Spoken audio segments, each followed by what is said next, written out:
the northern Nigerians have said that they will rescue the Nigerian people from the hands and the grips of Bola Ahmed Tinubu. And who they will front is Peter Obi. These were the statements of Northern Youth Forum yesterday when they had some meetings.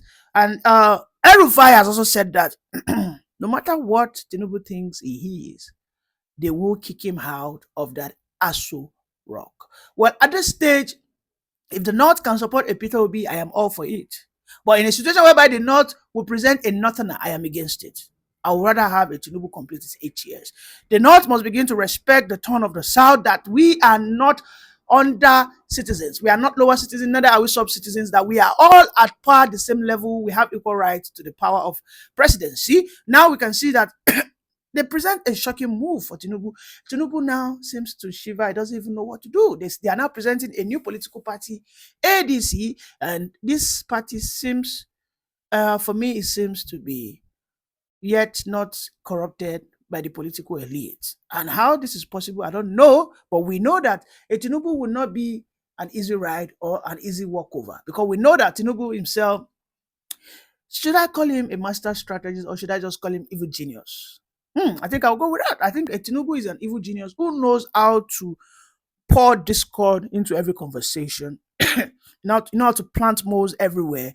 And I think what the oppositions, what this North needs to do, yes, if you have to support Obi, right from this week, let the campaign begin. Indeed, because as of 2013, when APC formation had been completed, we saw how Tinubu became the aggressive campaign against Jonathan. They started launching all manners of protests in Lagos. In fact, we started seeing the coffins of Jonathan. That we saw a picture of goat. I mean, I think it was a goat, a live goat. They wrote on it Jonathan. Right? Would it be an easy ride? That protest cannot happen in Lagos. You should know why. Because in Lagos, if the youths try to protesting against Tinubu, Tinubu doesn't give a damn. Tinubu is ready to throw you under the bus for his own potential political gains. And moreover, nobody will protest in Lagos because his political talks, all of them, they've been financialized, they've been monetized. My brother, they go start with the choke people, they start people. The North are the only one that can stop Tinubu. And how they intend to stop him, of course, is to repeat what was done in 2013. They have to take that protest to Abuja. They have to take every campaign that they think will shake the system, reawaken the people, put back confidence into the minds of the youth. They have to take it to some very critical states in the North, maybe like Kaduna, Kano, and Co. They have to take it there. And also, they have to ensure that while they are doing this, Peter Obi is the beneficiary. Yes, we know that Peter Obi is a man who is gentle. He doesn't have that heart to run campaigns such as that. You know, Obi used to say that, well, I like to face the issue. Yes, I understand. But listen, we are playing a dirty politics in Nigeria. I used to be a man who think maybe only policy discussions. No. Nigerians themselves are dramatic. And Nigerians like theatrics and they like drama. If you cannot act drama, if you cannot be a thespian, you know, you don't know how to act, you don't know how to faint while on stage, you don't know how to cry while on stage, you don't know how to shed tears. Let me quickly remind you something. When Buhari wanted to come back as of 2013, Buhari went to the Northern Forum in Kaduna. He saw spaghetti, he saw tea. He asked them, how much is this tea? They told him, this tea is now 15 naira. Could you believe Buhari started crying? That sent an emotion across the country. People, all of us, said, Tinubu, hey, Jonathan. You know, we started swearing for Jonathan. And look, can you imagine? Buhari started telling us that when he was young, this tea was given to him for free. He enjoyed school for free. Listen, Peter Obi must understand that you have to rile up the sentiment, the emotions of the youth. Otherwise, Tinubu himself, who is a dramatic person. I mean, look at how Tinubu won, even it is contested that he won through rigging, but look at the dramas he acted then. During the 2022 campaign period, look at the dramas he acted. So the North today are standing up, supporting the Peter Obi that, okay, fine, maybe we have made mistakes in some few weeks trying to present an article. They pulled out from the back of article that Obi should go. But here lies the issue. The VP of Obi they are proposing is El-Rufai. Well, an El-Rufai for me has been an exceptional administrator, but when it comes to his religious bigotry, That I cannot speak about. That I cannot say anything upon, because yeah, is the issue. The Middle Belters are saying that even Epito Obi, whom they largely voted for in 2023, decide to go into a coalition with the butcher. This is a nickname they gave Rufai, the butcher. That if he decides to go in coalition with the butcher, that they would rather vote and Epito Obi. I mean, Tinubu. And here is what I've always told you guys, that Tinubu has mastered the dark art of divide and rule. He has, of course, obviously, divided the North, telling them that the Middle Belt is different from the North. Now, why do you think the Middle Belters are saying that instead of an Erufai deputizing a Peter Obi, that they would rather vote a Tinubu, knowing fully well that Tinubu is not doing anything, nothing has it done for them in return, but failed them? The insecurity in the Middle Belt in the recent month has been nothing but horrendous, has been an horror scene. And here you can see them, they're telling you that if Peter Obi wants to fly, listen, that hate of the Fulani'S, politicians, this is one of the things that we can probably say that this current administration is pushing, because that dichotomy between the North and South has never been this, widened. The gap, has never been this obvious. The 2027 is now becoming an election whereby it has to be the North against the South. And this is what Tinubu wants to achieve, and I think he's achieving it. So the North must understand that we know that you want to use Obi. Yes, we know. We know that if you put Obi there, it is not going to be a free-for-all for Obi. There will be so many appointments, there will be so many conditions and terms for Obi. But yes, if at least you are supporting Obi, let that be so. For me, I've always said, as much as objective I am not objective with the North telling us that they are superiors to us in Nigerian politics. I am so biased on that. I am so biased for the fact that if the North think that they want to be the only one in the seat of power, then my bigotry towards them will show up, right? And I don't think that should be held accounted against me. Because listen, as long as we have competent people in the North, which is arguably, I don't even how many, but I know that the South have their people. Yeah, they have their people. We have our very competent members, professionals who are supposed to be in politics for us from the South. So we cannot always be under the mercy of the North. And if Peter Obi will be selected, will be pushed forward like, guy, you are the one that we want, then I'm all for it. But if that is not the case, I am totally against, and I am going to campaign against any ticket like Atiku, because the North must respect the South. The Tinubu himself, whom we know has been a disgrace to the collective South, he has done nothing. How many press briefing has Tinubu done? We are supposed to be having a weekly press briefing from the president. These were the promises of Peter Obi. And what would it have cost Tinubu to do that? What would it have cost Tinubu to do that?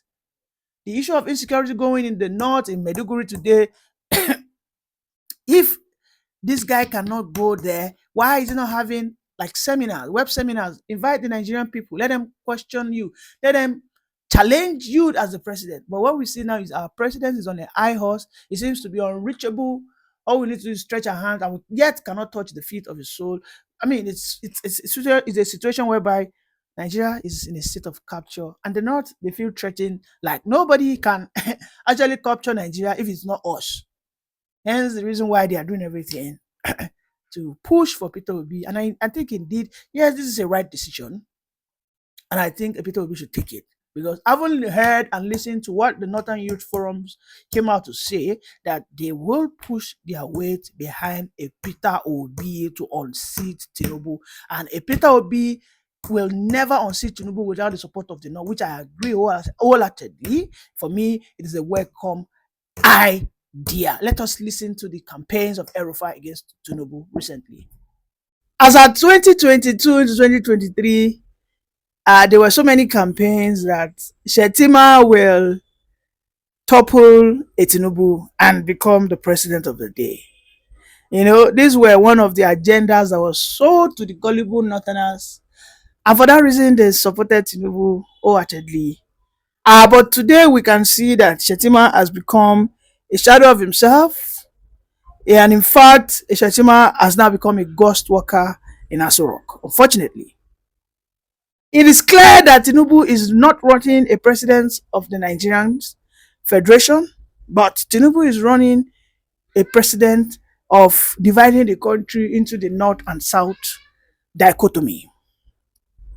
Unfortunately for the Northerners, if they had gotten a soothsayer telling them this, that your greatest undoing will be electing Tinubu into that position, I am sure perhaps they would have rather chose a Peter Obi or an Atiku above Tinubu. But Tinubu indeed paid his dues.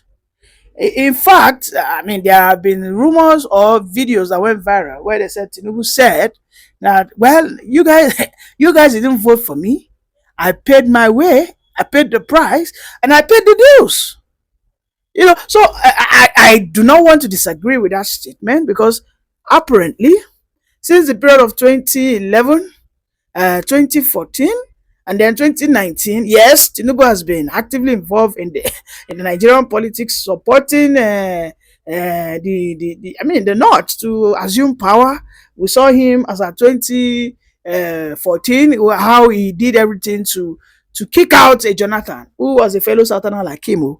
And in 2019, we saw how he blackwashed Atiku and the Obi ticket when they were supposed to beat a Buhari who had performed woefully. So they felt maybe a Tinubu would get in there and he would become someone like a stooge that they could easily manipulate. But this man has proven to them that, well, listen, guys, I am not for a Fulani. Uh, no, I'm not for that. I'm not for Fulani expression, and I'm not here to satisfy you guys' wishes. For me, the first thing he did was to silence Shetima finally. Could you guys believe that to this very day, Shetima, as reported, has not held one federal executive council? Even when Tinubu was away for years, I mean for months or weeks, thereabout, there was a time Tinubu was amiss that everybody started searching for him. Where is this man? Where is this man? I think it was up to a month then. They were just posting and posting us and posting us that Tinubu is fine, he's in Paris, and from Paris, he has now moved to London. I mean, what not? At the end of the day, all this period, almost a month, the fake meeting was suspended. In fact, there were communiques, there were press releases that Tinubu, this one that you are just holding tight, allow Shetima to breathe now. Haba, allow him to breathe. Let Shetima even chair one fake meeting for where in the last almost 24 months now. I mean, just a couple of days. In the next 9 days now, Tinubu will be celebrating exactly 2 years, which is May 29. That was the day he assumed office. And Shetima, as far as we're concerned, is more worse than an ice cream seller. At least an ice cream seller has a horn, or what's it called? That attention blowing whatever that they have. And I mean, you still feel his presence. But as it stands today, nobody even know if Shetima is in Aso Rocks. Most times people will have to go and knock or get the office. That is more or less like a ghost worker. He's a ghost of himself. And indeed, I think Shetima, for him to only send a strong message, should resign. But he does not. Because they are like guess everything, the goody goodies in that position, even if he has been silenced to become just a figurehead in that position of vice president, he has nothing, absolutely nothing to offer. And instead of him to maybe use that to send a message that the North are hungry, oh my God, they there, that was the chill or the mellow. Or could it be that he has seen that even if he resigns, he nothing stands for him? Because as some Northerners are complaining, we still see northern bigwigs joining the train of Tinubu. How he does it, I don't know. But there have been speculations that what he does is he offers people a life-changing money, and without a doubt, they just immediately pay their allegiance to him, and then they follow him, and then they start running his campaign. I mean, this are what the reports and rumors are saying about Tinubu's strategy. So the North today are trying to get back at him.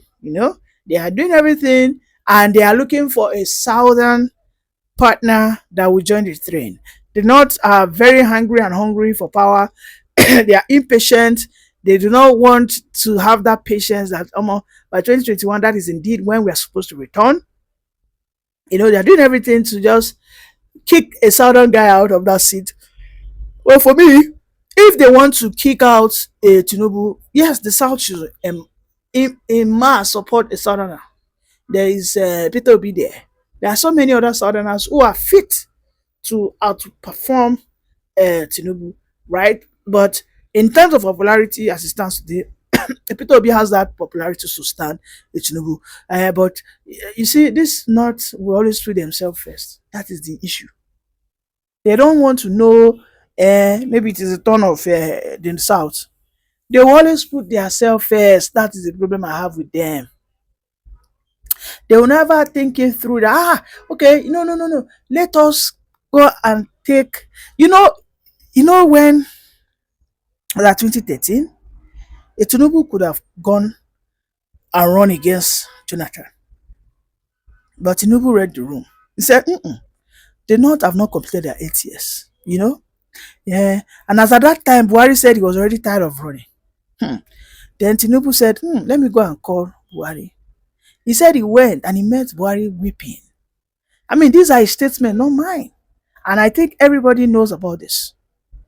He shared this story. He said, I now encourage. And I told Buhari, because Buhari said he didn't have money, I told him we will finance him. These are supposed to be the position Atiku ought to take today.